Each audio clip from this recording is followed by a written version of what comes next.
नमस्कार, स्वागत है आपका मुद्दा में। मैं हूं आपके साथ राजश्री थवाइत। लोकसभा चुनाव की घोषणा के बाद मॉडल कोड ऑफ कंडक्ट लागू हो चुका है और प्रदेश के तमाम सियासी दल बेहद सधी हुई और पुख्ता रणनीति के तहत चुनावी तैयारियों में जुटे हुए हैं। हरियाणा में मुख्य सत्ताधारी दल बीजेपी ने सभी 10 लोकसभा सीटों पर अपने उम्मीदवारों के नाम की घोषणा कर दी है। वहीं दूसरी तरफ मुख्य विपक्षी दल कांग्रेस ने अभी तक चुनावी कैंडिडेट्स के नाम फाइनल करने को लेकर अपने पत्ते नहीं खोले हैं। इनेलो और जेजेपी अपने स्तर पर तैयारी कर रही है। आम आदमी पार्टी भी कांग्रेस के साथ ताल ठोक रही है। अगर आम आदमी पार्टी की हम बात करें तो दिल्ली में जो हलचल मची हुई है उसका कितना असर हरियाणा में देखने को मिलेगा, यह भी बड़ा सवाल है। तमाम मुद्दों पर हम चर्चा करेंगे, लेकिन उससे पहले एक रिपोर्ट आपको दिखाते हैं।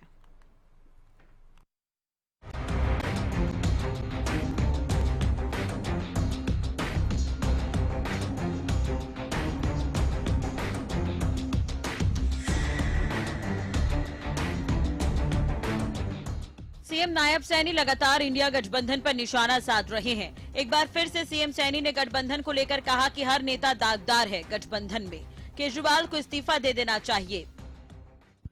नहीं, देखिए, बयान नहीं दिया था क्योंकि ये घमंडिया गठबंधन था जिन्होंने एक इस प्रकार का वातावरण रामलीला मैदान दिल्ली के अंदर किया, इकट्ठे होकर के इस प्रकार का दृश्य पेश किया कि जो ये गोल्ड मेडल भ्रष्टाचार के अंदर लेकर के आए हैं। इस प्रकार का प्रस्तुतिकरण देश के सामने वो इन लोगों ने वहां पर किया। कार्यकर्ताओं से दुष्यंत चौटाला कई राज खोल रहे हैं सरकार के, कहना कि उनको मुख्यमंत्री बनाया जा रहा था, मंत्रिमंडल विस्तार को लेकर उनके पहले जानकारी थी। देखिए, अगर दुष्यंत जी को कोई बातें पता है तो उसी को पूछनी चाहिए, उनसे ही बात करनी चाहिए, उनसे और भी राज पूछने चाहिए भी क्या क्या राज थे। अगर उसके पास राज हैं तो पूछने चाहिए। वहीं नेता प्रतिपक्ष हुड्डा पर सीएम सैनी ने तंज कसते हुए कहा कि चुनावी मैदान से भाग रहे हैं हुड्डा। कहीं ना कहीं दूसरे दलों के अंदर इस बात को लेकर के भी मंथन है कि अगर किसी बड़े नेता को उतार दिया वो हार जाएगा। वो देखते हैं कि अपना वजन किसी दूसरे के ऊपर डालें और उसको लेकर के कहीं ना कहीं उनके अंदर एक भय का वातावरण जो बना। भूपेंद्र सिंह हुड्डा कहते हैं मैं चुनाव नहीं लड़ूंगा, दीपेंद्र लड़ेंगे। वो वही उसी का परिणाम है। पिछले चुनाव के अंदर तो वो भी मैदान के अंदर उतर गया था, अब मैदान से भाग रहा है। यही तो भय इन लोगों के अंदर है। रोहतक से दीपेंद्र की वो है, पार्टी फैसला करेगी तो दीपेंद्र चुनाव लड़ेंगे, तो दोनों नहीं लड़ना चाहते। अगर दीपेंद्र नहीं लड़ेगा तो फिर मैं सोच सकता हूँ। पिछली बार लड़े थे जब भी तो हार गए दोनों। अगर मैं नहीं लड़ता तो रोहतक की सीट नहीं हारते। वहीं कांग्रेस की बात करें तो दिल्ली में हरियाणा कांग्रेस स्क्रीनिंग कमेटी की बैठक हुई। इस दौरान दीपक बाबरिया ने कहा कि बैठक में 9 सीटों पर नाम फाइनल है। उदय भान ने कहा कि बड़े नेताओं को प्रत्याशी कांग्रेस बनाएगी। होंगे वो सारे जिता हुए बड़े नेता होंगे। जो आवश्यक लगता है तो एक और मीटिंग भी कर सकते हैं, पोस्टपोन भी कर सकते हैं और कुछ डेटा के लिए वेट भी कर सकते हैं। मगर जो है मैं समझ रहा हूँ कि they are going to speed up everything. तो आने वाली इसके बाद की जो सीईसी की मीटिंग है उसमें वो अपना रिकमेंडेशन भेज पाए वो तरीके से सब प्लानिंग करेंगे, ऐसी मेरी समझ है। कह सकते हैं कि अप्रैल के फर्स्ट वीक तक में जो सूची है हरियाणा को लेके वो संभवतः आ सकती है। निश्चित रूप से आ सकती है, ऐसा मैं कह सकता हूँ। जो कर रहे हैं उसकी जांच होनी चाहिए, जो फिक्सिंग हो रहा है उसकी जांच होनी चाहिए। इलेक्शन कमीशन को हजारों शिकायतें दी गई हैं, उसका कोई जवाब नहीं देते हैं। और नॉट ओनली दैट, ये इनको इंडिया अलायंस ने और जो चिट्ठी दी थी उसका एक्नॉलेजमेंट है, उसका भी 1 साल तक कोई संज्ञान दिया कहते हमको तो मिला ही नहीं है। वहीं अगर बात करें जेजेपी की तो गठबंधन टूटने के बाद जेजेपी के सुर बदले से नजर आ रहे हैं। India is Indira, India is India, और उस नारे के अंदर देश को यह दिखाएगा कि कांग्रेस से बड़ी इंदिरा गांधी बनी। नतीजा क्या आया? मोरारजी देसाई देश के प्रधानमंत्री। आज भी नारा है बीजेपी से बड़े मोदी जी बने, और 400 का नारा दे दिया। मैं ये मानता हूं कि जनता 2 महीने वोट की ताकत से जवाब भी देगी और बताएगी भी कि क्या 400 पार थे या 200 से नीचे लाने का काम जनता ने। कुल मिलाकर राजनीति हैवी हो रही है। हरियाणा में तमाम पार्टियां चुनावी तैयारियों में जुट गई है। बीजेपी ने तो चुनाव प्रचार भी शुरू कर दिया है। मुख्यमंत्री नायब सैनी अलग अलग जिलों के दौरे कर रहे हैं, लोगों से मिल रहे हैं, कार्यकर्ताओं से मुलाकात कर रहे हैं, बातचीत कर रहे हैं। लेकिन कांग्रेस की लिस्ट का इंतजार है। इनेलो और जेजेपी भी अपने स्तर पर तैयारियां कर रही है। आम आदमी पार्टी की अगर हम बात करें तो दिल्ली में अलग राजनीति चल रही है, लेकिन हरियाणा की अगर हम बात करें तो हरियाणा में आम आदमी पार्टी भी अपनी ताल ठोक रही है, क्योंकि कांग्रेस के साथ आम आदमी पार्टी चुनाव लड़ रही है। देखने वाली बात होगी कि आगामी समीकरण क्या कुछ नजर आते हैं। फिलहाल इंतजार करना होगा। Bureau report, Haryana news.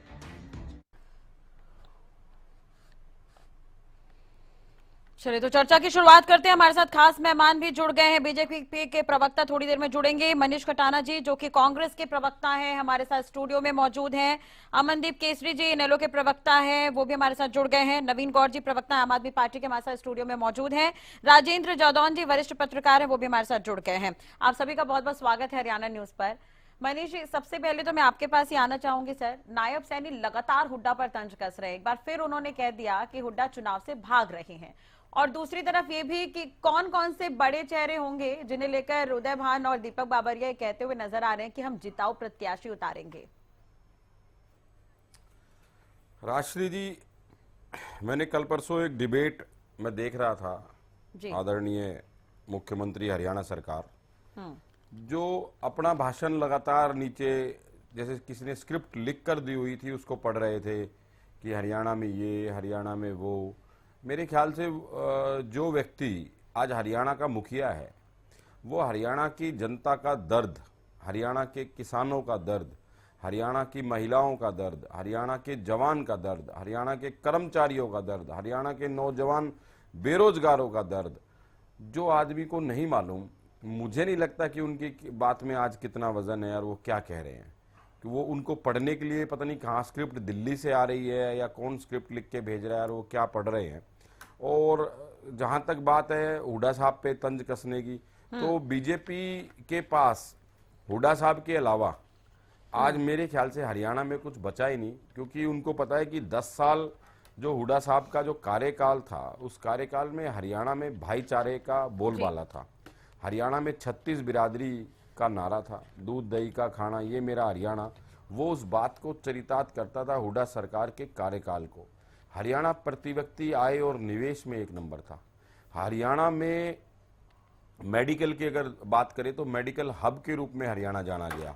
अगर शिक्षा की बात करें तो शिक्षा के हब के रूप में हरियाणा जाना गया। यहाँ पर निवेश आया बाहर विदेशों से, जिससे लोगों को रोजगार मिला। हरियाणा प्रति व्यक्ति आय और निवेश में एक नंबर हुआ। हरियाणा में रैपिड मेट्रो देश में पहली बार चलाने का काम हुआ। हरियाणा में मात्र 3 साल में हुड्डा साहब ने 4 शहरों से मेट्रो को जोड़ने का काम करा। मैं ये बातें इसलिए बता रहा हूं कि जो ये बार बार हुड्डा साहब का नाम लेते हैं, अमित शाह जी जब केंद्रीय गृह मंत्री हरियाणा में आते हैं तो वो बीजेपी की रैली में 28 बार हुड्डा साहब का नाम लेते हैं, 28 बार। आप सोचिए कि बीजेपी की रैली थी या कांग्रेस की हुड्डा साहब की रैली थी, जहां पर आप एक विपक्ष के नेता का बार बार, इनको डर है, इनको इतना भय है हुड्डा साहब से। और वास्तव में इनको हुड्डा साहब से इतना भय नहीं है, इनके हुड्डा साहब के वो 10 साल का जो कार्यकाल था, जो हुड्डा साहब ने जो काम किए, जिनका आज हरियाणा गुणगान कर रहा है, जिनका आज हरियाणा का वासी, हरियाणा का कर्मचारी, जवान, नौजवान, बेरोजगार, महिलाएं, सरपंच, पहलवान, खिलाड़ी, जो वो जो वक्त, वो जो समय हुड्डा साहब का याद कर रहा है, ये उस समय से डरते हैं। इन्होंने हुड्डा का नाम चेंज करके हरियाणा अर्बन डेवलपमेंट अथॉरिटी का नाम चेंज करके HSVP कर दिया। बताओ इनको क्या फायदा हुआ। इन्होंने हुड्डा मेट्रो स्टेशन का नाम चेंज करके मिलेनियम सिटी रख दिया। मतलब ये हर जगह से, जहां पर जिनका हुड्डा साहब से कोई मतलब नहीं है, लेकिन अगर वहां हुड्डा मेट्रो स्टेशन है, अगर वहां हुड्डा विभाग है, उसका नाम तक ये बदल देते हैं। इतना इनको डर है, क्योंकि उनके काम बोलते हैं। अगर बीजेपी के कार्यकाल की बात करें तो बीजेपी क्या देगी? बीजेपी ने 10 साल के कार्यकाल में हरियाणा को क्या दिया? सबसे ज्यादा बेरोजगारी दी, हरियाणा के युवाओं को नशे की ओर धकेल दिया, महिलाओं के साथ अत्याचार हुआ, अभद्र व्यवहार हुआ, यौन शोषण के उत्पीड़न महिला कोच द्वारा लगाए गए आरोपों पर जब हुड्डा साहब ने खड़े होकर विधानसभा में पूछा कि अगर एक महिला कोच ने आपके मंत्री पर अगर कोई इल्जाम लगाए हैं तो नैतिकता के आधार पर उस जब तक वो दोषी या निर्दोष साबित नहीं होता नैतिकता के आधार पर, ताकि जांच ठीक ठाक हो, उसको अपने पद से इस्तीफा दे देना चाहिए। हुड्डा साहब ने ये बात कही और मेरे ख्याल से ये बात कोई इतनी, और खट्टर साहब ने जो महिलाओं की सम्मान की बात करते हैं, बेटी बचाओ बेटी पढ़ाओ की बात करते हैं, विधानसभा में एक मुख्यमंत्री खड़ा होकर कहता है नहीं लूंगा नहीं लूंगा नहीं लूंगा, ये कार्यशैली है, ये व्यक्तित्व। 9.5 साल में अगर बीजेपी ने अपने चेहरे को बदल दिया, किस लिए बदल दिया? क्योंकि वो चेहरा फेलियर हो चुका था। मोदी जी एक दिन पहले आते हैं, गुड़गांव में रैली करते हैं, उद्घाटन करते हैं, खट्टर साहब की पीठ थपथपाते हैं, लेकिन जब वो सोशल मीडिया पे वीडियो वायरल होती है जहां पे कुर्सियां खाली थी, जहां पर लोग मोदी जी को सुनने नहीं पहुंचे, उसका ठीकरा जब सीबीआई ने, जब इनकी जो इनकी एजेंसी आजकल मुख्य काम कर रही है सीआईडी का, वो भी आजकल रिपोर्ट बना के देती है कि जी आपकी सरकार यहां फेल हो चुकी है, खट्टर साहब फेल हो चुके हैं। अगले दिन जिस आदमी की आज तारीफ कर रहे हैं, अगले दिन उस आदमी को आप 9.5 साल में उसके नाम से चुनाव लड़ोगे ना, उसके काम से चुनाव लड़ोगे, इसका मतलब उस व्यक्ति ने काम नहीं करा। खट्टर साहब, हम शुरू से एक बात कह रहे हैं कि बीजेपी एक नो विजन गवर्नमेंट है, कोई विजन नहीं है। अगर विजन होता तो आज हरियाणा देश में बेरोजगारी में, भ्रष्टाचार में, लॉ एंड ऑर्डर में आज नंबर 1 पर नहीं होता, जो उन्होंने आज नंबर 1 पर ला करके खड़ा कर दिया। तो बीजेपी जिस तरीके की राजनीति करती है, भाई को भाई से लड़ाने की, हरियाणा को 4 बार जलाने का इन्होंने काम करा। एक भी नया प्लांट, कोई बिजली का हो, कोई विदेशी निवेश का हो, कोई रोजगार से, और सुनो सबसे बड़ी बात राजश्री जी, जितने भी रोजगार ये सरकार दम भरती है, चाहे वो कौशल रोजगार हो, चाहे वो 4 भर्ती योजना को लेके, इन्होंने एक भी जो रोजगार, इन्होंने मतलब एक भी जो रोजगार दिया, उसमें से कितने % हरियाणा के और बाहर के कितने?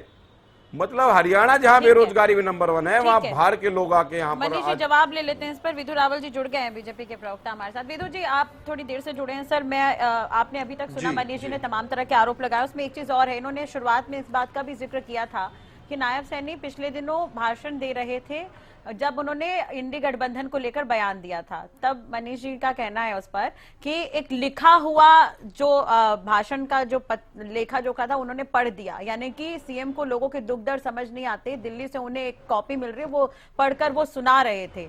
चलिए ठीक है, इन तमाम चीजों पर रिएक्शन सर आपका। राजश्री जी, आपको नमस्कार, और आपके माध्यम से हमारे डरे हुए विपक्षी साथियों को नमस्ते, और हमारे जो वरिष्ठ पत्रकार साथी हैं उनको भी विनम्र नमस्ते। देखिए, अभी मैं सुन रहा था किस प्रकार से हुड्डा चालीसा गा रहे थे, और आज की डिबेट का विषय भी यही था कि कांग्रेस के दिग्गज चुनावों से क्यों भाग रहे हैं। मुझे तो ये बताया गया था आपकी डिबेट से पहले, लेकिन इनके सवालों का भी अब सब जवाब देंगे। पहली बात तो ये, जिन हुड्डा की हमने अभी दर्शकों समेत हम सब ने चालीसा सुनी, वही भूपेंद्र सिंह हुड्डा 2014 में हरियाणा की जनता ने उनको सत्ता से बेदखल कर दिया था। 5 साल विपक्ष में रहे, फिर जब वो सोनीपत लोकसभा से लोकसभा का चुनाव लड़े तो लाखों वोटों से हारे, लाखों वोटों से, जो व्यक्ति लाखों वोटों से हारा है, और अब फिर चुनाव की बेला आ गई। अब फिर ये जो 5 साल का जो प्रोपेगेंडा होता है, इन 5 साल के प्रोपेगेंडा के बाद जनता के बीच में जाना पड़ता है। भाई, झूठ तो कितना भी चला लो, लेकिन जनता है, सब जानती है, ये पब्लिक है, सब जानती है। वही जनता के बीच में जाने से डर रहे हैं, कह रहे हैं नहीं लड़ेंगे। और आज जो हुड्डा चालीसा गा रहे थे, अगर उनको अगली बार आप अवसर दें तो उनसे जरूर पूछना कि इतने उपलब्धियां जिनकी आपने गिनवा डाली, झूठी झूठी, जिनको हरियाणा की जनता ने 2014 में लोकसभा में, 2014 में विधानसभा में, 2019 में लोकसभा में खुद लाखों वोटों से फिर हराया और 2019 में नकार दिया, उन भूपेंद्र सिंह हुड्डा में क्या अब 10 साल सत्ता से बाहर रहकर इतना प्रोपेगेंडा कर इतने फर्जी नकली आंदोलन चलाकर भाईचारा तोड़ने के लिए जो राजकुमार सैनी का नाम लेते हैं, अब तो राजकुमार सैनी और भूपेंद्र हुड्डा सगे भाई हो गए भाई। अब तो गले में हाथ डाल कर रैलियां करने वाले हैं। वही राजकुमार सैनी जो 35 बनाम 1 की बात करते थे, जिनको भारतीय जनता पार्टी ने अपनी पार्टी से निकाल दिया, उन्हें अपनी पार्टी बनाई, पार्टी ने टिकट भी नहीं दिया था। आज वो हुड्डा के साथ बगल की सीट में बैठकर भाईचारा तोड़ने वाले व्यक्ति जो 2 लोग हैं, यानी षड्यंत्रकारी जो हैं, एक ने एक खेमा पकड़ लिया, दूसरे ने दूसरा पकड़ लिया और हरियाणा को जलाया, हरियाणा के आमजन की संपत्तियों को जलाया। और याद करें, उस समय ऑडियोज भी वायरल हुई थी कांग्रेस के लोगों की, और उन ऑडियोज में क्या था याद कर लें उस बात को। तो ऐसे लोग किस सरकार का विरोध कर रहे हैं राजश्री जी, ये भी बताना महत्वपूर्ण हो जाता है। उस सरकार का जिसने गरीब को नौकरी करने का हरियाणा में अधिकार दिया। हम गरीब के बच्चे जो है ना पढ़ना छोड़ गए थे, पर्ची और खर्ची के बिना नौकरी नहीं लगती थी हरियाणा में, चाहे चौटाला राज हो चाहे भूपेंद्र हुड्डा राज हो। किस प्रकार से बिना पर्ची बिना यानी सिफारिश नहीं है ना कोई नौकरी नहीं लगेगी। अगर जेब में खर्ची नहीं है ना, बड़े बड़े बक्से नहीं है ना, जमीन बेच के अगर नौकरी ले सको ले लो, ये एक था। और किस प्रकार से आज हम कोचिंग सेंटर में भरी हुई भीड़ देखते हैं। आज हरियाणा के युवा को नौकरी का अधिकार असल वास्तव में दिया तो भारतीय जनता पार्टी की 2014 में जब सरकार बनी तब से मिला। ट्रांसफर के लिए कितनी लंबी लंबी लाइनें खरीदती थी। सेक्रेटरिएट में आप कभी घुस जाओ, हरियाणा सिविल सेक्रेटरिएट में अगर आप जब कभी जाएं तो ऊपर से नीचे तक दलालों से भरा रहता था। हर कोई आपका कुर्ता पकड़ के कहता था कांग्रेस की सरकार में, चौटाला की सरकार में, ला 50,000 ला तेरी ट्रांसफर करवा दूं।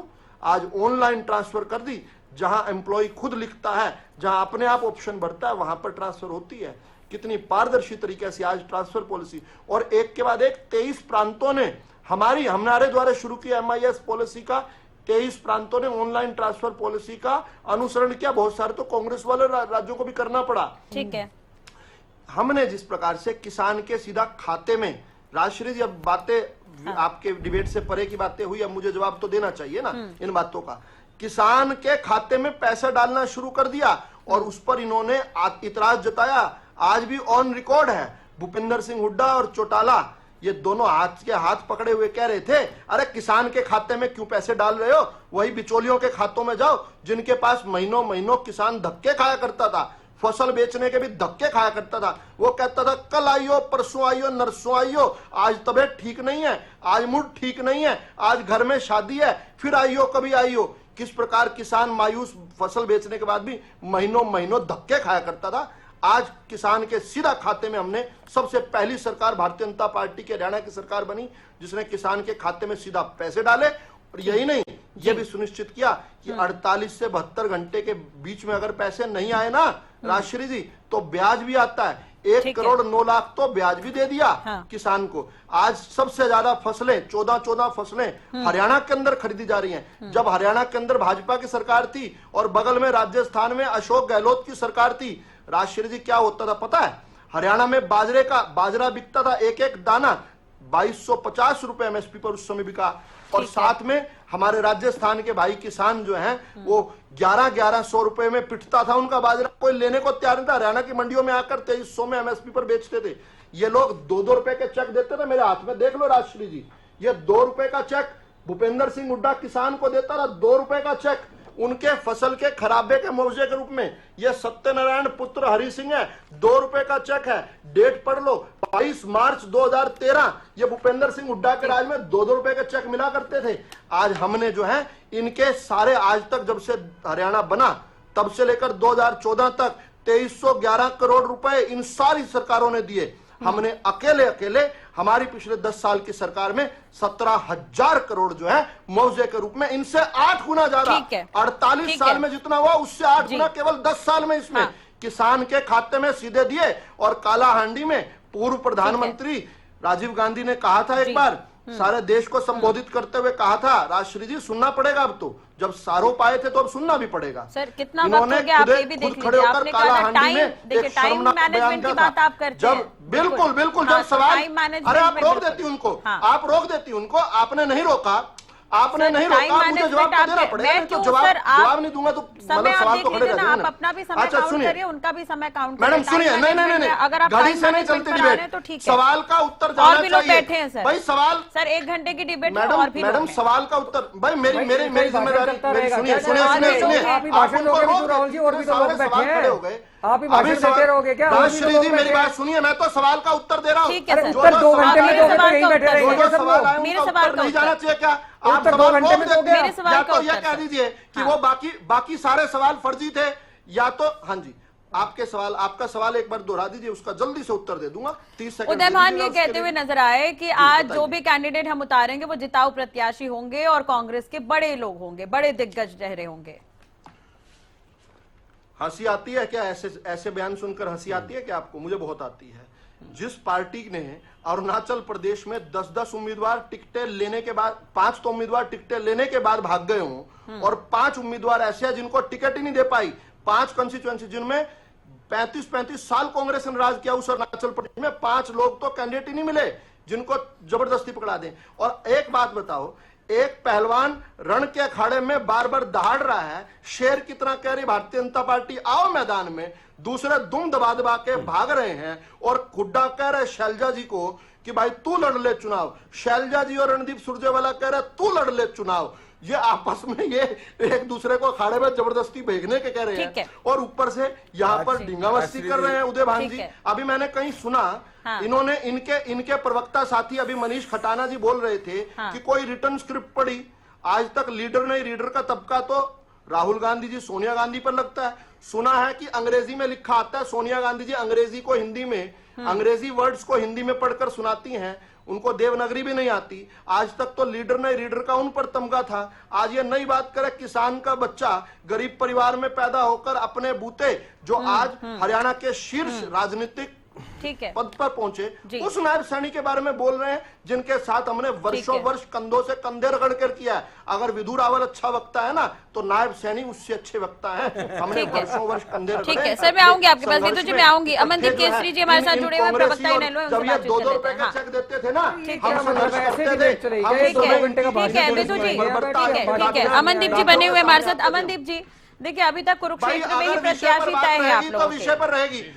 मैं फिर से आपसे कह रहा हूँ, अगर मुद्दे उठाओगे तो टाइम कितना लोगे आप? पूरा टाइम आप तोड़े खा जाओगे भाषण देने में, और जो प्रवक्ता बैठे हैं यहाँ पे शांति से सुन भी लेना। उत्तर होता है, ठीक है, प्रश्न एक लाइन का होता है, उत्तर एक पेज का होता है, उतना ही प्रश्न उठाना जितना उत्तर खपा पाओ। हाँ, तो आप भी तैयार रहना सुनने के लिए, जितने सवाल आपने बोले हैं उतना सुनने के लिए भी तैयार रहना। नवीन जी मैं आपके पास भी आऊंगी, नेलो प्रवक्ता हमारे साथ जुड़े हुए हैं। प्रश्न उठाया ही नहीं, हम तो उत्तर देने के लिए बिल्कुल हमने तो ठीक है। अमनदीप सेवा जी, की, हम तो उत्तर देंगे। कोई सेवा नहीं करी आपने। अभी मैं सेवा भी निकालता हूँ आपकी, अभी मेरे बारी आ गई, फिर बताते हैं आप कौन सी सेवा करी। हम उतारते हैं, अरे दिखाते हैं आपको आईना। रुकिए थोड़ी देर, 2 मिनट की बात है, आईना दिखाते हैं। होल्ड करिए, होल्ड योर हॉर्सेस। आम आदमी रुकिए रुकिए पार्टी रुकिए, 2014 अरे से रुकिए नोटा से कम रुकिए वोट आती है। रुकिए एक सीट पर नोटा से ये अधिक वोट नहीं आई। ये आए डिबेट करने के लिए पार्टी की आपको डिबेट खराब करने से हमें कुछ नहीं आता। नवीन जी, विधु जी मैं आप दोनों से रिक्वेस्ट कर रही हूँ सर। ठीक है विधु जी, पाठशाला से विधु जी मैं रिक्वेस्ट कर रही हूँ सर आपसे। वो लोग हमें सेवा विधु बताएंगे। जी, आज जेलों के अंदर चक्की पीसिंग कैसे कर रहे हैं? विधु जी प्लीज, नवीन जी प्लीज। ठीक है, अमनदीप जी क्या लग रहा है आपको, किस तरह से कैंडिडेट रहेंगे और कुरुक्षेत्र सीट पर क्या लग रहा है? क्योंकि यहाँ पर कांग्रेस और आम आदमी पार्टी एक साथ चुनाव लड़ रही है, बीजेपी का प्रत्याशी तय, आप लोगों की तरफ से भी प्रत्याशी का ऐलान आप लोगों ने कर दिया है। किस तरह से देख रहे हैं इस क्षेत्र में सर, कितना स्ट्रॉन्ग कैंडिडेट है आप लोगों की तरफ से, इनेलो की तरफ से? अमनदीप जी। जी राजश्री जी, मैं आपको बता दूं, आपको मेरी आवाज आ रही है राजश्री जी? जी आपको आवाज आ रही है मेरी? जी राजश्री जी, न केवल कुरुक्षेत्र के अंदर बल्कि पूरे प्रदेश के अंदर हमारा कृषि प्रधान प्रदेश है और ये देश भी कृषि प्रधान है। ठीक है, लगातार जो ज्वलंत मुद्दा देश के सामने, जो सबसे बड़ा सवाल है कि इस कृषि प्रधान देश की जो फ्यूचर होने वाला है, जो भविष्य होने वाला है, वो कैसा होने वाला है। आज जो असमानता गरीब और अमीर के अंदर है, वो अंग्रेजी जमाने से भी ज्यादा असमानता है।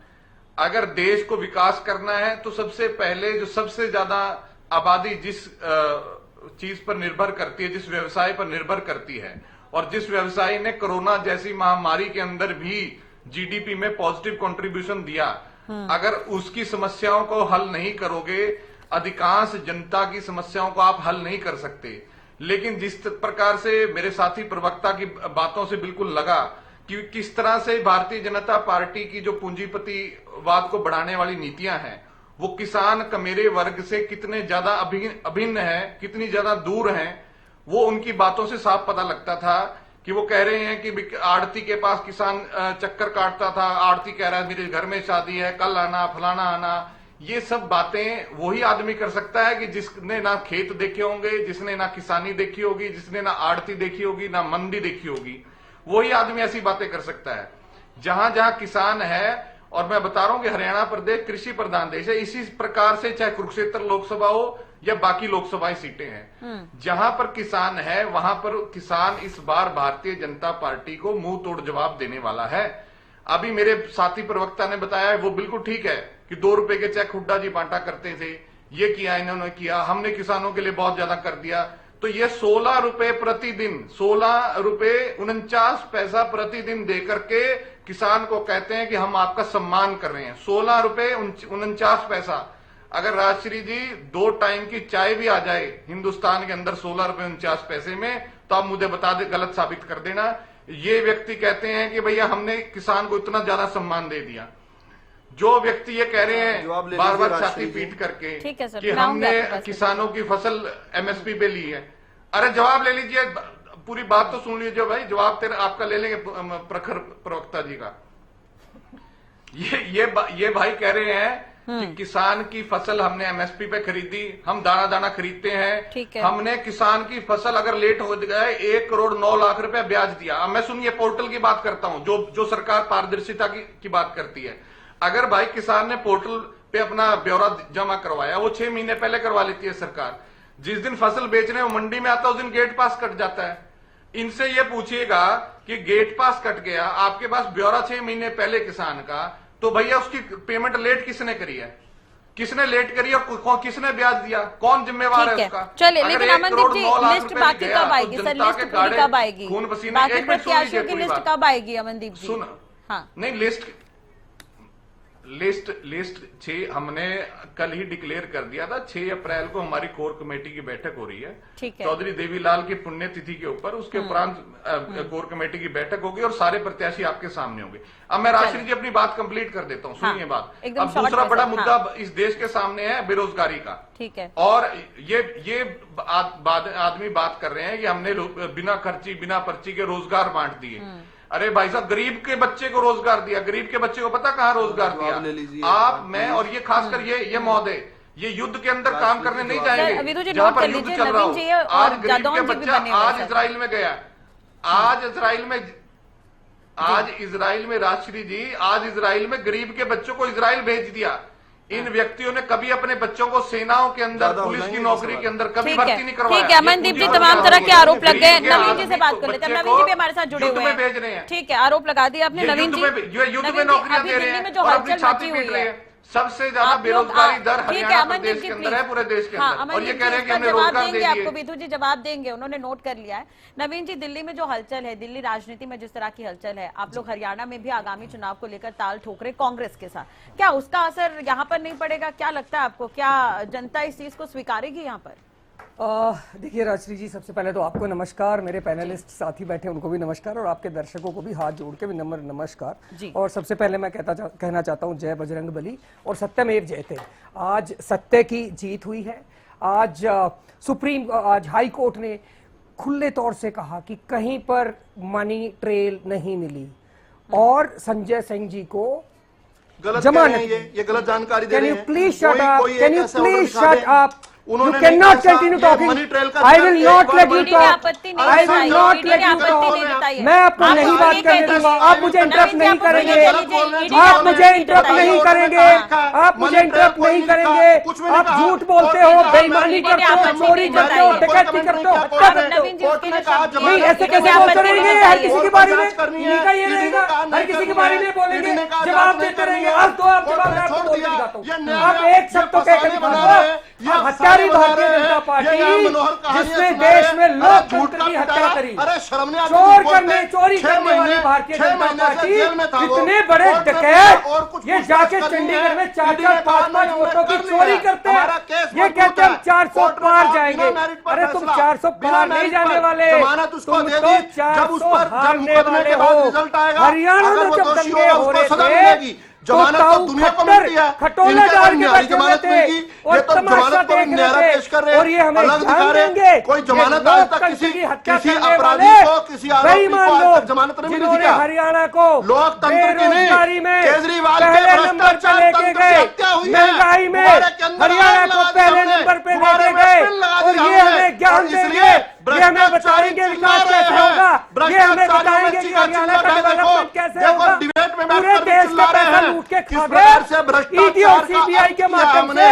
दुनिया जहान का चंदा लेके बैठो, अरविंद केजरीवाल लेने वालों और रिश्वतखोरों, भ्रष्टाचार कुछ तो शर्म करो। ईडी के माध्यम से हमने रिश्वतखोरी का अंत किया, रिश्वतखोरों, कुछ तो शर्म करो। पैसे दबा के दारू में लगा दिए, पाठशाला के पैसे मधुशाला में लगा दिए, और उसके बाद आप नौटंकी करते हो, नौटंकी करते हो, जेल के अंदर चक्की पीसिंग कर रहे हैं। मैं सैल्यूट करता हूं देश के न्यायालय को जो इनको जेल में चक्की पीसिंग करवा रहा है। जेल के अंदर चक्की पीसिंग करते हुए केजरीवाल आज भ्रष्टाचारी के लिए, हर भ्रष्टाचारी के लिए नाज़ी है केजरीवाल। कैसे देश के अंदर भ्रष्टाचार करोगे तो मोदी राज के अंदर आपका सर जेल है, ये हमें आपको बताइए, सजा मिलेगी। ऐसा नहीं होगा कि आप भ्रष्टाचार करोगे और बच जाओगे। गए वो किसानों को भ्रष्टाचारियों से कांग्रेस साथ कर दिया करती थी, ये मोदी का राज है। और यहाँ पर भ्रष्टाचार करोगे तो जेल में जाओगे। और न्यायालयों को सैल्यूट करता हूँ, को सैल्यूट करता हूँ, भ्रष्टाचारियों को जेल में रखे हुए हैं। आज जेल का उनका सही स्थान था, वही भ्रष्टाचारी सारे बैठे हैं जेल के अंदर। इन केजरीवाल का खेल, जेल ही जेल, केजरीवाल किस प्रकार से आज जेल के अंदर चक्की पीसिंग कर रहे हैं। देश आज उद्वेलित है, देश खुश है, देश देखना चाहता है भ्रष्टाचारियों को। ये हमारा लूटते थे, खसूटते थे, हमारे हक और हकूक का लूट के जेल के अंदर यही न्याय है, यही न्याय है। हमारा लूटा इन लोगों ने। ऐसे डिबेट तो नहीं चलेगी सर, ऐसे डिबेट तो नहीं चलेगी।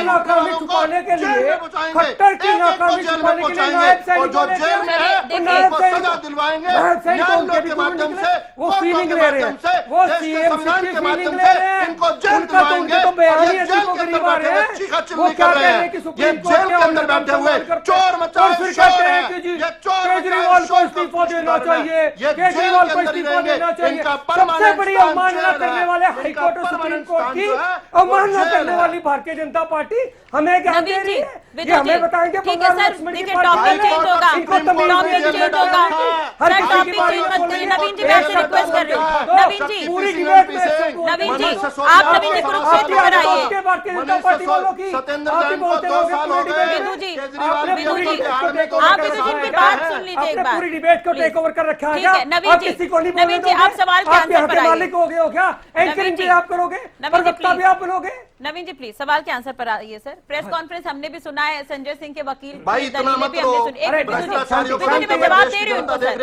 आपने मनी ट्रेल का मुद्दा उठाया है, मैं जवाब दे रही हूँ उनको। मनी ट्रेल का मुद्दा आपने उठाया, मैं जवाब दे रही हूँ। देखिए उनसे मांगूंगा बिल्कुल नवीन जी ठीक है। संजय सिंह के वकील का भी जो बयान था वो हमने सुना। आम आदमी पार्टी ने आज प्रेस कॉन्फ्रेंस की है, सौरभ भारद्वाज अतीशी दोनों थे, ये भी हमने सुना। बट सर आज का मुद्दा ये है कि ये जो तमाम एक्टिविटी चल रही है दिल्ली में, क्या उसका असर आपको नजर आ रहा है कुरुक्षेत्र में? क्या जनता इस चीज को स्वीकारेगी? क्या लग रहा है, कितने कॉन्फिडेंट है आप लोग उस सीट को लेकर? देखिए भारतीय जनता पार्टी डरी हुई, जनता कॉन्फिडेंट है कि भ्रष्टाचारियों की जेल सुनिश्चित करेगी। विदु जी जवाब सुन लीजिए, फिर मैं भ्रष्टाचारियों को जेल में देखकर सबसे बड़े भ्रष्टाचारी तो आप हो। जवाब सुन लीजिए, मैं बताता हूँ। फाइनेंस मिनिस्टर निर्मला सीतारमन ने सर फिर टॉपिक चेंज कर रहे हैं। मैंने आपसे यही पूछा है, जनता भ्रष्टाचारियों को अपनी पार्टी में लेंगे। इन्होंने लाइव चैनल पे लाइव डिबेट में एक्सप्रेस किया कि भारतीय जनता पार्टी के दरवाजे सभी दागी नेताओं के लिए खुले हुए हैं। भारतीय जनता पार्टी के दरवाजे सभी भ्रष्टाचारियों के लिए खुले हुए हैं। देश की फाइनेंस मिनिस्टर कह रही है, शर्म आनी चाहिए। देश की फाइनेंस मिनिस्टर आमंत्रण दे रही है इनको, दागी नेताओं को। वो कह रही है कि दागी नेता भी भारतीय जनता पार्टी भ्रष्टाचारी नेता भी इसमें आ जाओ। इनको शर्म आनी चाहिए। ये बंगारू लक्ष्मण की पार्टी है। ये ईडी से डरा के भारतीय जनता पार्टी में लोगों को ले और ये ज्ञान दे रहे हैं देश को। ये सूचिता सिखाएंगे, ये बताएंगे कि किस प्रकार से देश चलेगा। लोकतंत्र की हत्या करने वाले भारतीय जनता पार्टी के लोग ऐसा तो नहीं ये होगा। हमें बताएंगे कि नवीन बाबू ऐसा तो नहीं होगा। आप जिस प्रकार से ईडी और सीबीआई का और इस तंत्र का, इस मैकेनिज्म का दुरुपयोग कर रहे हो, देश की जनता कभी माफ नहीं करेगी आपको। पूरा हरियाणा देख रहा है, पूरा हरियाणा आपको देख रहा है।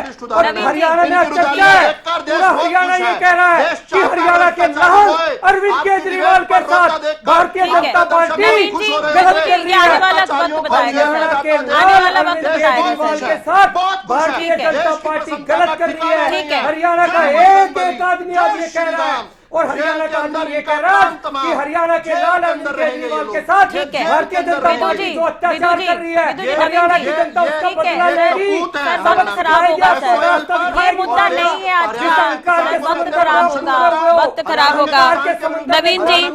नवीन जी वक्त खराब होगा सर, ऐसे में विदु जी वक्त खराब होगा सर। ये हमें क्या देंगे? ठीक है जदौन जी, ठीक है ठीक है ठीक है नवीन जी, नवीन जी विदु जी सरकार से लोकतंत्र चलेगा। ये कहते वालों की लाइन लगा रहा है। अरे भाई साहब, आपने तो नौकरियां खत्म कर दी हरियाणा में, आप कहते थे बिजली महंगी। ठीक है सर, ये तो जनता बताएगी ना कि किसने क्या किया क्या नहीं। उसका तो समय आ रहा है, एग्जाम देने का टाइम है, तो चुनाव में परीक्षा होगी। ठीक है नवीन जी, नवीन जी विदु जी प्लीज सर, आपसे ज्ञान नहीं चाहिए। Naveen ji Vidu ji please, please Naveen ji Vidu ji please. ठीक है नवीन जी प्लीज सर, नवीन जी मैं रिक्वेस्ट कर रही हूँ सर आपसे, नवीन जी मैं रिक्वेस्ट कर रही हूँ। Vidu ji please, Vidu ji please, Vidu ji please, Vidu ji please. मैं एक चीज कहना चाहता हूँ, हरियाणा की जनता लगातार कह रही है, हरियाणा की एक एक बैठक में चर्चा है कि हरियाणा के लाल के साथ, हरियाणा के छोरे के साथ ये भारतीय जनता पार्टी वाले जो कर रहे हैं उनको जेल में वो कुरुक्षेत्र में इनको बताएंगे, जेल में जाएंगे सारे भ्रष्टाचारी। आज पूरा भ्रष्टाचारी जेल में जाने लगे हैं, पूरा देश खुश है। सर्वे में ये देश की जनता भी आपको दिल्ली में हमें बता रहे थे कि कैंडिडेट छोड़ के भाग रहे हैं। अब बताओ आसनसोल से कौन छोड़ के भागा? पवन कुमार भागे कि नहीं भागे? निर्मला सीतारमण सभी के सभी सीटों पर भाजपा की परसेंट जीत, आम आदमी पार्टी और कांग्रेस का सुपड़ा साफ दिल्ली में, आम आदमी पार्टी और कांग्रेस का सुपड़ा साफ हरियाणा में, आम आदमी पार्टी और कांग्रेस देखिए ये मुद्दा नहीं है आज का। ठीक है नवीन जी, मैंने आपसे सवाल पूछा, आपने जवाब दे दिया। नवीन जी प्लीज, विदु जी प्लीज, मैं आऊंगी सर आपके पास। Vidu ji please, Vidu ji please, Naveen ji please शांत हो जाइए सर। निर्मला सीतारमण, गौतम गंभीर, हर्षवर्धन, सारे नेता आपके चुनाव छोड़, नवीन जी प्लीज, नवीन जी प्लीज, ठीक है नवीन जी प्लीज। सारी सीटों पर हारे हुए आज ही सर्वे आया है। हम बताएंगे देश की जनता आपसे दिल्ली में हुई है, 13 में से खरीद 6, लिया, पंजाब में भाजपा, हर जगह भाजपा, 370 पार भाजपा, ये जनता बताएगी। यहाँ पर लोकशाही चलेगी, लोकशाही चलेगी, जनता सीमाओं पर बिठा रही है, जनता का आशीर्वाद मिल रहा है हमें, जनता जिता रही है, जनता बिठा रही है, भ्रष्टाचारियों को जेल में जाकर देखकर जनता चाहती है, भारत माता की जय का घोष लगा रही है जनता। जनता कह रही है भारत का विजय पताका जिस प्रकार से विश्व में लहरा रहा है, उसकी वजह से ये देशद्रोही भ्रष्टाचारी आज तकलीफ में है। इनकी तकलीफ इनको पेट ही नहीं भरता, कैंडिडेट 2000 करोड़ कैंडिडेट भी नहीं मिल रहे उतारने को, इसलिए आज छापे में ये लोग। ठीक है नवीन जी विदु जी प्लीज, शर्म करो। नवीन जी विदु जी प्लीज, क्योंकि नवीन जी विदु जी प्लीज, जदौन जी का सुन लीजिए क्या कुछ कह रहे हैं। और जदौन जी इतने वरिष्ठ पत्रकार हैं, काफी समय से राजनीति कर रहे हैं, मुश्किल चुनाव देख रहे हैं हरियाणा में। तुम जो ज्ञान दे रहे हो नवीन जी विदु जी, नवीन जी विदु जी, घाट पे बैठ के तमाशा देखा। ठीक है नवीन जी, तुम्हें बताएगी क्या सॉल्यूशन है सर, आप लोग कैसे चुप होंगे? भ्रष्टाचारी और दलाल, अरे तुमसे बड़े भ्रष्टाचारी कौन है? तुम तो खुल्लम खुल्ला भ्रष्टाचारियों को अपनी पार्टी में ले रहे हो। अरे तुम्हारी फाइनेंस मिनिस्टर खुल्लम खुल्ला कह रही है कि हम तो भ्रष्टाचारियों का स्वागत करते हैं। तुम्हारी फाइनेंस मिनिस्टर तो खुल्लम खुल्ला कह रही है कि हम तो दागी नेताओं का स्वागत करते हैं।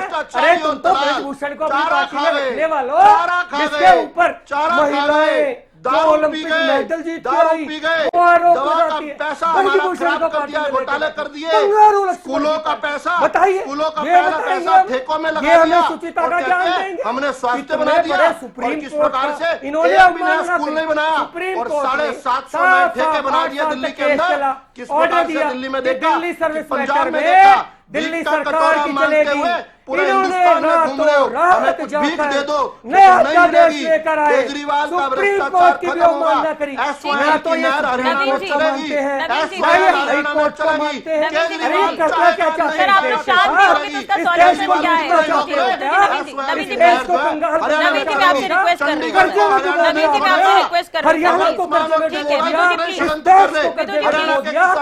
8:40 हो गए, फिर आप लोगों को समय नहीं मिल पाएगा सर। नवीन जी प्लीज, हरियाणा के किसान केजरीवाल का सुपड़ा साफ कर देंगे और दिल्ली में जाकर अपने रिश्तेदारों को कहेंगे केजरीवाल का सुपड़ा साफ करो, पंजाब के रिश्तेदारों को कहेंगे केजरीवाल का सुपड़ा साफ करो। केजरीवाल कुरुक्षेत्र में कैंडिडेट नहीं मिला, ये कैंडिडेट किसको लेके आए? नवीन जिंदल को। कल तक जिसको चिल्ला चिल्ला कोयला घोटाला कोई दलाल नहीं, केजरीवाल से बड़ा कोई भ्रष्टाचारी नहीं। केजरीवाल का सही स्थान तिहाड़ जेल और इसी कारण से तिहाड़ जेल में पापड़ पीसिंग एंड पीसिंग, पापड़ पीसिंग एंड पीसिंग, पापड़ सो मच पीसिंग, पापड़ पीसिंग एंड पीसिंग। क्यों पिसती पीसिंग कर रहे हो? क्योंकि भ्रष्टाचार जेल में बंद हो। नवीन जी देखिए, आप विदु जी ऐसे करेंगे तो sir mute. Naveen ji please, Naveen ji Vidu ji please, आप ऐसे मत करिए सर, और भी लोग हैं प्रवक्ता। जदौन जी मैं आपके पास आऊंगी सर। जदौन जी, जिस तरह से गहमा गहमी अभी से है, आपको क्या लग रहा है हरियाणा में क्या इस बार बीजेपी वर्सेस कांग्रेस की लड़ाई है सीधे सीधे तौर पर, या बाकी पार्टियां भी चुनावी समीकरण को कहीं ना कहीं थोड़ा बहुत इफेक्ट कर सकती हैं? पानी पिलाओ विदु राहुल। हेलो जी भाई, पानी पिला दिया आपको अभी डिबेट में, पानी पी लिया आपने। शांत हो जाइए। जदौन जी कुछ कह रहे हैं, पानी पिला दिया। जदौन जी आपने सवाल केजरीवाल के भ्रष्ट तंत्र को पानी पिला दिया, जेल के अंदर खूब पानी पिला रहे हैं केजरीवाल। जदौन जी का भी जवाब सुन लीजिए सर। जदौन जी हरियाणा में क्या लग रहा है? नवीन जी शर्म करो विदु, नवीन जी प्लीज, नवीन जी शर्म करो। 4-4, 5-5 वोटों की चोरी करने वाले बंगारू लक्ष्मण की पार्टी, व्यापक घोटाले वाली पार्टी, छगन भुजबल वाली पार्टी, अरे कुछ तो शर्म करो। हरियाणा को लूट के खा गए, हरियाणा को बेरोजगार में पहले नंबर पे लेके गए, हरियाणा को महंगाई में पहले नंबर पे लेके गए, हरियाणा की आप कहां लेके चले गए? सर ये बीजेपी और आम आदमी पार्टी की डिबेट नहीं है सर, प्लीज आप लोग शांत हो जाइए। आप लोग बार बार टाइम मैनेजमेंट की बात करते हैं, आप लोग शांत होने को तैयार भी नहीं होते हैं। प्लीज आप प्लीज शांत हो जाइए। नवीन जी मैं रिक्वेस्ट कर रही हूँ बार बार, म्यूट करने पे मजबूर मत करिए please. Vidu ji, Vidu ji please, Naveen ji please, आपको सबक सिखाएगा केजरीवाल, बताएगा। एक बार हटा दीजिए प्लीज। आप लोग सर ऐसे मत डिबेट करिए प्लीज, आप लोग पूरा समय जाया कर रहे हैं। विदु जी, नवीन जी मैं आपसे रिक्वेस्ट कर रही हूँ बार बार, हिंदुस्तान की जनता ऑडियो म्यूट कर दीजिए प्लीज। पानी दो, पानी दो, पानी लो, पानी लो पानी। सर आप दोनों म्यूट है अभी प्लीज, आप लोग, आप दोनों म्यूट है सर, आप दोनों म्यूट है, आप दोनों म्यूट है प्लीज। आप लोग टाइम मैनेजमेंट की बात करते हैं, फिर आप लोग ही बहस करेंगे तो ऐसे नहीं होगा। इनको कोई तो समझाए। प्लीज नवीन जी आप भी शांत हो जाइए प्लीज। नवीन जी प्लीज। जदौन जी मैंने पूछा आपसे कि बीजेपी कांग्रेस की लड़ाई है हरियाणा में, या फिर आपको ये लग रहा है कि और भी जो पार्टियां वो इफेक्ट कर सकती हैं?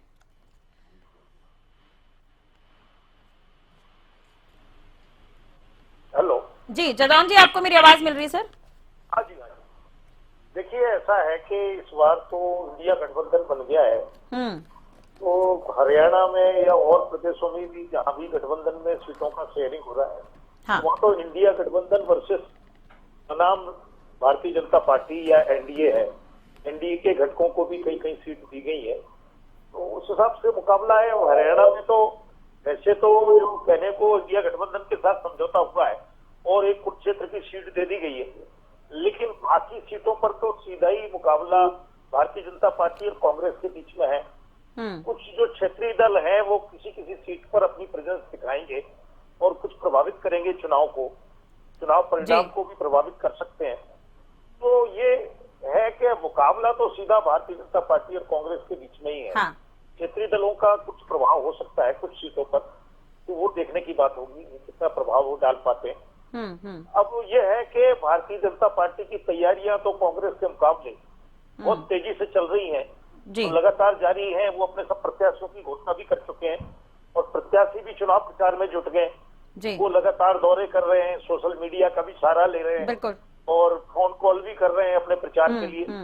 तो सभी तरह से प्रचार हो रहा है, लेकिन कांग्रेस अभी जो है वो कांग्रेस के नेताओं की तरफ से कहा जा रहा है कि अभी समय है हमारे पास, और वो अभी ये कहा जा रहा था कि 21 को बैठक होने वाली है, 21 मार्च को, और 1-2 तक लिस्ट आ जाएगी। आज 2 अप्रैल भी गुजर गया लेकिन लिस्ट नहीं आई। तो ये भारतीय जनता पार्टी को एक बहुत बड़ा जो है आलोचना का विषय मिल गया है कि कांग्रेस तो मैदान छोड़ रही है। तो वो कह रहे हैं कि आपस में नेता एक दूसरे पर चुनाव लड़ने की जिम्मेदारी को टाल रहे हैं। लेकिन मुझे लगता है कि ये कुछ मंथन में ज्यादा लगे हुए हैं कि भारतीय जनता पार्टी के प्रत्याशियों के मुकाबले वो ज्यादा सोच समझकर प्रत्याशियों का चयन करना चाहते हैं।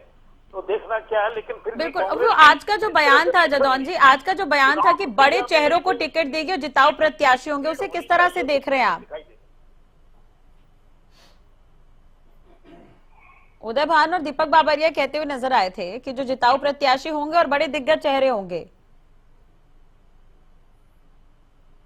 देखिए, रोहतक से तो माना जा रहा है कि दीपक हुड्डा ही चुनाव लड़ेंगे। ठीक है। और एक संभावना ये भी है कि सिरसा से कुमारी शैलजा लड़ सकती हैं। हाँ। भिवानी महेंद्रगढ़ से सुश्री चौधरी जी का भी नाम चल रहा है। हाँ। तो हम देखते हैं कि इनके नेता वैसे ये सब अपने तरीके से सक्रिय हैं। वो शैलजा जी गई तो सिरसा में उन्होंने कार्यकर्ताओं से बातचीत की, सम्मेलन कर लिया, प्रेस कॉन्फ्रेंस भी कर ली, और भी जो है रोहतक में भी सक्रिय है कांग्रेस। तो वैसे तो ठीक है। और एक चीज और है यहाँ पर जदौन जी, हिसार सीट को लेकर अगर हम बात करें, चंद्रमोहन बिश्नोई का नाम चल रहा है वहां से, क्या कुलदीप बिश्नोई की नाराजगी है? क्या लगता है आपको? हिसार से प्रत्याशी है रंजीत चौटाला, अभी शामिल हुए बीजेपी में, उन्हें टिकट दिया गया। देखिए, हिसार पर बड़ा दाव है सभी दलों का। जननायक जनता पार्टी का भी हिसार पर नजर है, कांग्रेस की भी है जी। और उधर जो है भारतीय जनता पार्टी ने भी अपना दाव, जो चौटाला, रणजीत चौटाला को शामिल किया पार्टी में, वो तुरंत ही कैंडिडेट घोषित कर दिया। तो अब ये रणनीतिक फैसले हैं, देखते हैं कि ये किस तरह से देते हैं। वहां हिसार पर कुलदीप बिश्नोई की भी दावेदारी थी, भारतीय जनता पार्टी में आई वो कांग्रेस छोड़कर। अब वो जो है उनको टिकट नहीं मिला, तो हो सकता है कि उनकी उदासीनता कुछ प्रभाव डाले इस चुनाव परिणाम पर। तो देखना यह है कि क्या आगे जब चुनाव प्रचार बढ़ता है तो फिर क्या माहौल बनता है। हालांकि अभी भी माहौल गर्मा चुका है। बिल्कुल। और अभी लिस्ट बाकी पार्टियों की और मैनिफेस्टो अहम चीजें हैं जिस पर इंतजार करना होगा कहीं ना कहीं। जी, ये देखने की बात है, क्योंकि ठीक है, यहाँ तो कांग्रेस ही मुख्य प्रतिद्वंदी दल है। क्षेत्रीय दल तो अपने तरीके से कर लेंगे, वो भी अभी जो है चयन प्रक्रिया में बिल्कुल। चलिए ठीक है, इस पर कांग्रेस से जवाब ले लेते हैं। मनीष जी काफी देर से बने हुए हमारे साथ। ठीक है जदौन जी। मनीष जी, क्या लगता है आपको, अगर देर से लिस्ट आती है, क्योंकि बीजेपी काफी आगे चल रही है, आप देख रहे होंगे जब से नायब सैनी मुख्यमंत्री बने वो अलग अलग जगहों पर पहुंच रहे हैं, कार्यकर्ताओं से मुलाकात कर रहे हैं, मनोहर लाल भी पहुंच रहे हैं, तो तमाम दिग्गज जुट गए हैं प्रचार में, लेकिन कांग्रेस की अभी तक लिस्ट सामने नहीं आई है। तो क्या इससे कांग्रेस को आगे नुकसान नहीं होगा, या कि बहुत ज्यादा कांग्रेस मंथन कर रही है? देखिए राष्ट्रीय जी, जितने भी कैंडिडेट बीजेपी ने उतारे, जो मेरे भाई रावल जी बोल रहे थे कि इनको कैंडिडेट नहीं मिल रहे हैं, ये भाग रहे हैं, तो जितने भी कैंडिडेट इन्होंने उतारे हैं सारे के सारे तो कांग्रेस से लिए हुए हैं। तो जो 70 साल से, 50 साल से, 60 साल से जो बीजेपी के, आरएसएस के कार्यकर्ता थे, जो दरी बिछाया करते थे, आज जो मोदी में युग चल रहा है, आज हम वर्ल्ड पे, हम इतने बड़े शख्सियत के सामने 56 इंच का सीना और पता नहीं क्या क्या चलता है व्हाट्सएप पे, सोशल मीडिया पे, तो क्या मोदी जी और आरएसएस को मिलकर कैंडिडेट नहीं मिले? क्या भारतीय जनता पार्टी अपने किसी कार्यकर्ता को लड़ाने की हिम्मत नहीं है?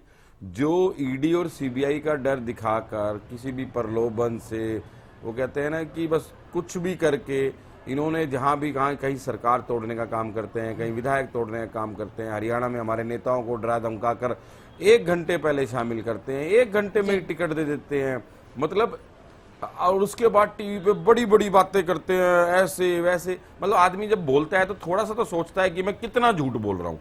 मेरे भाई ने एक बात करी कि जी हुड्डा साहब के बारे में, ये झूठी आंदोलन कह रहे, झूठे आंदोलन। बड़ा दुख है मुझे, अगर 750 किसान हरियाणा में अगर किसान शहीद हुए, जिस पर मोदी जी ने काले कृषि कानूनों पे आकर टीवी पर क्षमा मांगी, क्या क्षमा मांगने से वो 750 किसान जो शहीद हुए उनके घर का दिया जला? और मेरे भाई झूठे आंदोलन, जो महिलाओं पहलवानों ने, जिन्होंने देश का तिरंगा विश्व में फहराने का काम करा, क्या उनका आंदोलन झूठा था? क्या वो दीपेंद्र हुड्डा का आंदोलन था? किसानों को खालिस्तानी बताने वाले, महिला पहलवानों के साथ, जो अपने एक सांसद के साथ तो खड़े हो गए, लेकिन कभी उस महिलाओं के सम्मान में जो बेटी बचाओ बेटी पढ़ाओ का नारा दिया करते थे, कभी उनके लिए एक नेता ने आकर भी उनका साथ नहीं दिया, जिन्होंने विश्व में भारत के तिरंगे का मान रखा। और WF जो वर्ल्ड फेडरेशन जो था, उन्होंने जब लास्ट में जो वो रेसलिंग हुई, उसमें वहां पर राष्ट्रीय गान और तिरंगा फहराने से भी मना कर दिया, क्योंकि वहां पर इनकी कमेटी नहीं बनी थी। ये हमारे देश का सम्मान करने वाले लोग हैं। सिर्फ चिल्लाने से और बड़ी बड़ी बातें करने से, मेरे भाई ने कहा जी ये झूठ बोलते हैं। जवाब ले लीजिए। मैं हाँ बिल्कुल लेना। मेरे भाई कहते हैं झूठ बोलते हैं। क्या 15 लाख का रोजगार, क्या मोदी 15 लाख रुपए खाते में, क्या मोदी जी ने नहीं बोला? क्या 15 लाख खाते में आए? 2 करोड़ रोजगार देने वाले की बात क्या मोदी जी ने नहीं बोली? क्या स्मार्ट सिटी में क्या हुआ? जो स्मार्ट सिटी की बात करते थे, जो बुलेट ट्रेन की बात करते थे, उसका क्या हुआ? हमने जो बोला, जवाब दे रहे हो। एक मिनट, मैं आप बहुत लंबा हमारे लिखा हुआ है। मेरे को बात करने दो, बात करने दो, मेरे को बात करने दो। आपने बहुत लंबा, यहाँ पर भी गठबंधन हो गया। नहीं, यहाँ भी गठबंधन हो गया क्या? तुम्हारा भाषण नहीं सुनने वाले। सुनो, एक मिनट। अरे गठबंधन यहाँ पर भी हो गया क्या? मेरे भाई ने स्टूडियो में भी गठबंधन कर रहे हो। मेरे भाई ने कहा पर्ची और, अरे भाई आपको छुड़वा दिया हमने, आपको सब छुड़वा दिया। अपना मैनिफेस्टो पढ़ने की हिम्मत नहीं रखते। मेरे भाई ने कहा पर्ची और खर्ची। क्या इनके, अरे भाई हमारा संकल्प पत्र हम ही तैयार करते हैं। लाखों कार्यकर्ता ही तैयार करते हैं। हमारे यहाँ पर जोर शोर से नहीं तैयार करते। अब जवाब दे दीजिए। देखो नवीन गौड़ जी, आपका वैसे तो कोई है नहीं, आप जबरदस्ती अपना नाम लगवा रहे हो। कौन पूछ रहा है आम आदमी पार्टी को? कोई भी नहीं पूछ रहा। क्यों टाइम खराब कर रहे हो? लगातार बोलते रहो। राष्ट्रीय जी भाई एक बार ये बताओ, इनको ये क्यों बोल रहे हैं बीच में? नवीन गौड़ जी राष्ट्रीय जी क्यों बोल रहे हैं? अभी तो इनका सहयोगी बोल रहे हैं। अभी तो नवीन जी,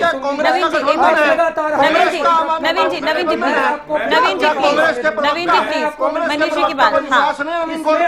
नवीन गौड़ को कांग्रेस के प्रवक्ता पर विश्वास नहीं है क्या? क्या कांग्रेस के प्रवक्ता पर विश्वास नहीं है क्या? क्या कांग्रेस पर विश्वास नहीं है क्या? 10 सेकंड का भी कांग्रेस के टाइम नहीं मिला। देश को लूटने वाली भारतीय जनता पार्टी, हरियाणा को लूटने वाली भारतीय जनता पार्टी, आपको लगता है कि आपको टाइम मिल जाएगा? विद्युत का जवाब सुन लीजिए। ठीक है, आरोप आपने लगा दिए, जवाब सुन लीजिए। बदमाशी करोगे? अरे बदमाशी नहीं चाहिए, ज्ञान नहीं चाहिए। तुम पता है मैं तुम्हारी बदमाशी का, तुम खाट पे बैठ के जब हरियाणा को लुटवाते हो, हमें पता है तुम्हारा। ठीक है, जवाब सुन लीजिए। अच्छा सुनो, अब ना अब बहुत कॉमेडी कर लिया नवीन गौड़, बहुत कॉमेडी कर लिया तुमने, बहुत कॉमेडी कर लिया। अरे सही रहेगा ये, तुम अपने आप को क्या समझते हो? तुम ही बोलते रहोगे, हर किसी को इंटरप्ट करोगे। आपकी बात नहीं करते। अरे भाई इनेलो की तुम्हारा खौफ, तुम्हारा डर बता रहा है कि तुम आम आदमी पार्टी के प्रवक्ता ही बोलते हैं, लगातार तुम कैसे इंटरप्ट करते हो? और ये केवल तुम्हारी नहीं है, भारतीय जनता पार्टी का एक डर है कि जब भी आम आदमी पार्टी का जवाब करोगे, इन्हें कोई जवाब नहीं है, कोई जवाब नहीं है किसी भी बात का। मैं इनसे पूछना चाहता हूँ, बता दो, चलो जवाब मांग लेते हैं। इनसे पूछ लो बेरोजगारी में हरियाणा को पहले नंबर पे कैसे लेके गए, महंगाई में हरियाणा को पहले नंबर पे कैसे लेके गए, हरियाणा में सरकारी नौकरी को कैसे खत्म किया, इन्होंने ईडी से कैसे 60 करोड़ रुपए की रिश्वत ली, इन्होंने ईडी से कैसे 2000 करोड़ रुपए की रिश्वत ईडी के माध्यम से इन्होंने मनीष जी ने कई तरह के सवाल उठाए। नवीन जी प्लीज, यही तो तानाशाही, जवाब तो यही तानाशाही तो देश में जवाब तो सुन लीजिए। इसी तानाशाही से तो पीछे जनता देख रही है सर, जनता देख रही है, जनता देख रही है, देख रही है। अभी चुनाव है, अभी तो टेस्ट है सर, अभी तो एग्जाम है आप लोगों की, अभी तो एग्जाम है, अभी तो मेन परीक्षा बाकी है। विधु जी दे रहे हैं जवाब। श्री जी, मेरे भाई ने ये कहा कि डरे हुए लोग हैं, डरे हुए। मैं आम आदमी पार्टी से पहले इनेलो का जवाब दे रहा हूँ। इनेलो वाले भाई ने हमारे कहा था कि देश कृषि प्रधान देश है। समय हो रहा है, उन्होंने इनेलो का जवाब दे को कर्जा प्रधान बना दिया आपने, पूरे देश को कर्ज में डुबो दिया है। अरे भैया सारे चोर मोसेरे भाई हो गए, चोर मोसेरे भाई सारे इकट्ठे हो गए, चोर मोसेरे भाई सारे इकट्ठे हो गए। अरे भाई आपकी तो बात ही नहीं कर रहा हूँ, 70,000 करोड़ जबरदस्ती फुटेज ले रहा है। 3 लाख आपको चर्चा ही नहीं, आपको चर्चा ही नहीं हो, आपकी बात का जवाब नहीं दे रहा हूँ। इनेलो की बात का जवाब दे रहा हूँ। आपने इनेलो की बात का जवाब ये है अत्याचार कि किया है। इन्होंने खुद माना, इनेलो के प्रवक्ता ने कि जीडीपी प्रधानमंत्री जी ने एक नवीन जी प्लीज, और ये इनेलो के सवाल का जवाब दे रहे हैं, किसानों का खैरात बांट रहे हो, इनेलो के सवाल का जवाब दे रहे हैं नवीन जी। खैरात बांट रहे हो क्या किसानों को? आप एमएसपी नहीं दे सकते, आप 2000 रुपए देने का आसान कर रहे हो किसानों को, अपने मामा के घर से लेके आते क्या 2000 रुपए? आप ये भी तो मत बोलिए, पंजाब के ज्यादा किसान से पंजाब के ज्यादा किसान पैसा है, आप एमएसपी दीजिए जो बात है, आप रोजगार दीजिए जो बात है, नवीन जी, प्लीज। अब देश में से कर्जा हटाइए, अब देश को कर्जे में डुबाना चाहते हो। इंडस्ट्रियलिस्ट पे हाथ टिकी हुई है भारतीय जनता पार्टी, इंडस्ट्रियलिस्ट पे हाथ टिकी हुई है भारतीय जनता पार्टी। इस देश को लूटना चाहती है, बांटना चाहती है, टुकड़े टुकड़े करना चाहती है, जाति और धर्म में बांटना चाहते हो आप इस देश को, इस प्रदेश को बांटना चाहते हो। कहीं पे आप हिंदू मुसलमान की बात करते हो, कहीं पे आप जाट की बात करते हो, कहीं पे आप मराठा की बात करते हो, कहीं पे आप पटेल की बात करते हो। जदौन जी की बात आप सुन रहे हैं, चौटाला परिवार का एक दौर रहा है सर हरियाणा में, क्या लगता है वो दौर वापस आएगा? माफ नहीं करेगी, आपको देख रही है देश की जनता। नेहरू का जो पुराना दौर रहा है वो वापस आएगा? मैंने बताया और आने वाले कुछ समय में आपको पता लगेगा किसान और कबीले का दौर वापस आएगा। अब लड़ाई जो है हिंदुस्तान की जनता आपसे बदला लेगी, आपको बताएगी। चर्चा नहीं और देखिए अब चर्चा नहीं है, हम कई तरह की सुन रहे हैं।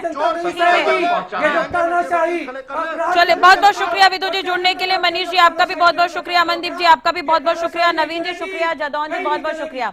कुल मिलाकर मुद्दा में विषय यही रहा कि एक तरफ बीजेपी का प्रचार शुरू हो गया है, कांग्रेस अभी भी लिस्ट पर मंथन कर रही है, जेजेपी और इनेलो की अगर हम बात करें तो वो भी ताल ठोक रही है, आम आदमी पार्टी भी ताल ठोक रही है, दिल्ली में अलग हलचल है, उसका कितना असर हरियाणा की राजनीति पे पड़ेगा ये तो खैर देखने वाली बात होगी। आम आदमी और कांग्रेस एक साथ मिलकर किस तरह का कमाल दिखाएगी ये भी देखने वाली बात है। मैनिफेस्टो का इंतजार किया जा रहा है, कुछ पार्टियों की तरफ से अभी लिस्ट का भी इंतजार किया जा रहा है, तो इस पर भी नजर बनी रहेगी। फिलहाल मुद्दा में आज के लिए बस इतना ही, नमस्कार।